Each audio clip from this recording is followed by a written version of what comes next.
that ease and that joy is really the person, the spirit of who we are.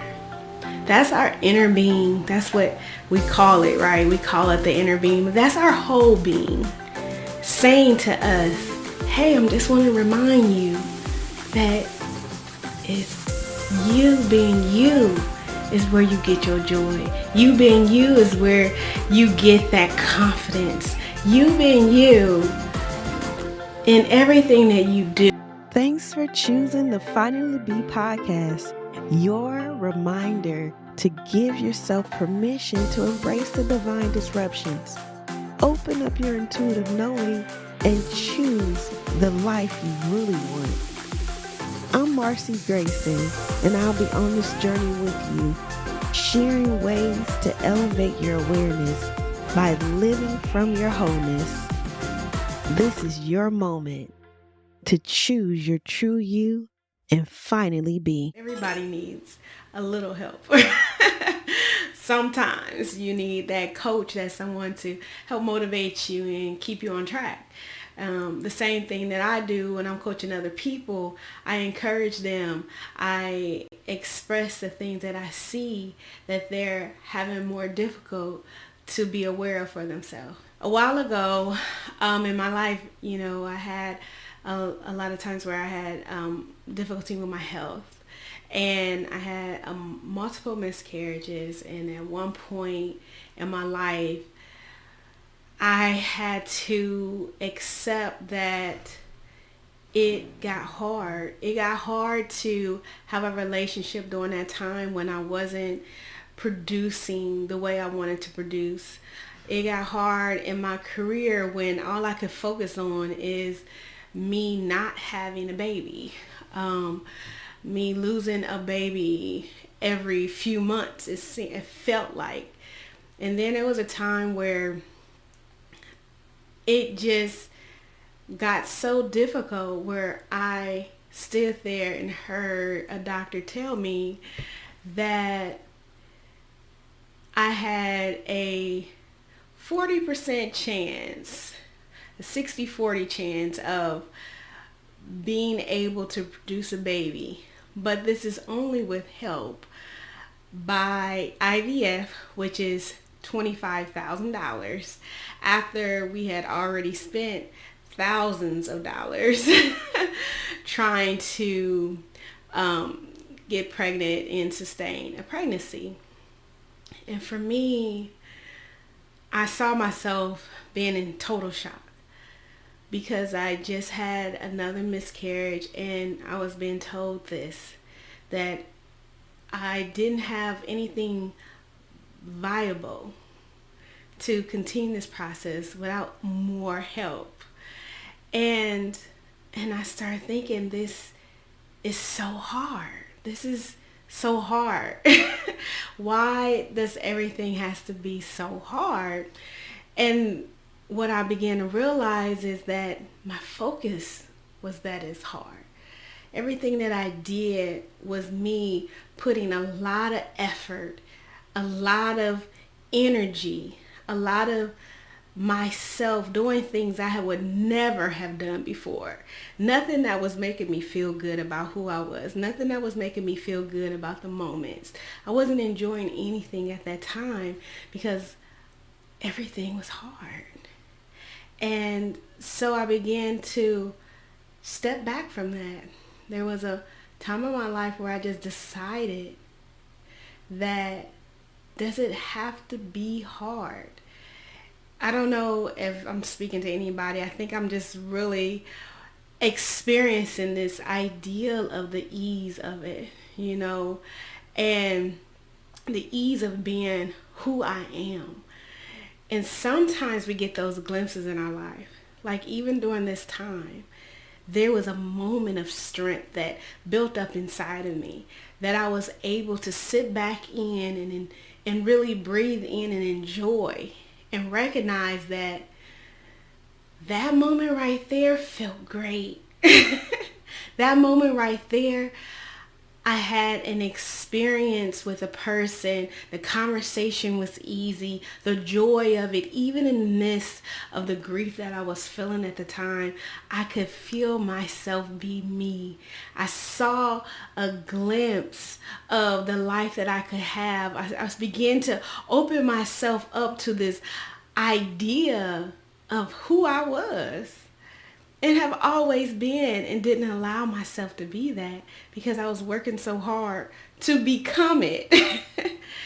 And I think for a lot of us, I don't know if I'm speaking to you or somebody that sits next to you and tells you their stories all the time, but there are times in our life where you're amazed by who you are, by the confidence of the thing you just did, by the joy of the experience you just had, by that moment where you connected on every level and the flow was just there. And then we go back to the heart. We go back to, how can I experience that again? How can I make that happen again? How can I maintain that, sustain that? How will this continue? This is my desire. I'm longing for this. But the thing is, that was always who we were. That was always something that we were able to do. And that ease comes so naturally. That ease and that joy is really the person, the spirit of who we are. That's our inner being. That's what we call it, right? We call it the inner being. But that's our whole being saying to us, hey, I just want to remind you that it's you being you is where you get your joy. You being you is where you get that confidence. You being you in everything that you do is how you sustain. That's how you attract those beautiful experiences and those moments in your life that you want more of. And when we get to that place where we're so focused on the heart, we begin to close down our awareness of those things that are who we are. And we're trying to make something happen, putting all this effort in, and really our being, God, the source of all things, are just trying to remind us. Spirit is just trying to remind us that, hey, you are amazing humans. You being you allows you to experience all these things. You're creative. You're beautiful. You standing up and just speaking, and we call it our authentic self, as though we're something outside of who we've always been. But this is who we've always been. This is who you are. And it's easy. And it's okay that it's easy. And a lot of times I work with people to help them find that ease of being them. I work with people to help them see the beautifulness of their being and everything that they do. That those glimpses that you've always had of you and the life that you want, and that the life that you know you can enjoy every day, that you want to live and repeat, is there. And it's always been there. And there's a way that you know on the inside of you of how to get there. I call it knowing your yes. Your yes is that agreement that you have with the who that you've always been. Your yes is that agreement that you've had, and that when you make those steps towards something, and you know that you know that you know that it's not going to be anything else but that. That's your agreement with God, with Source, saying that, hey, we already gave you our yes. I'm waiting for your yes. And that's the ease. Your yes is that ease. Finding that yes is that ease. There's this client I work with a lot, and he's really already super motivated. He's someone who understands the direction he wants to go in. And the one thing that was hard was thinking about balancing that life, that quality of life with that experience of being successful in those other parts of his life, like his career or something. And the one thing that working with him, seeing him grow, is recognizing that his yes was always there. He saw it when he did the work. He saw when he was in his career. He saw when he did negotiations. But that quality of life, it was always something that had to be effort. And then he stepped back into his yes. He began to realize that, oh, this is when I feel most like myself. And I'm going to feel like myself in everything that I do. And that's how you grasp hold. That's how you know how you operate in your life. When you start recognizing your yes. That's the ease of it. That's the joy of it. That's when every moment can be exactly the way that you knew it always should be within yourself.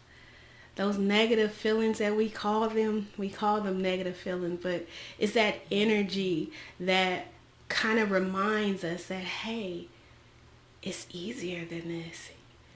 Because when you're you, things seem to just go the way you know they should. It may not always look exactly like you imagined, but it feels so good just being you.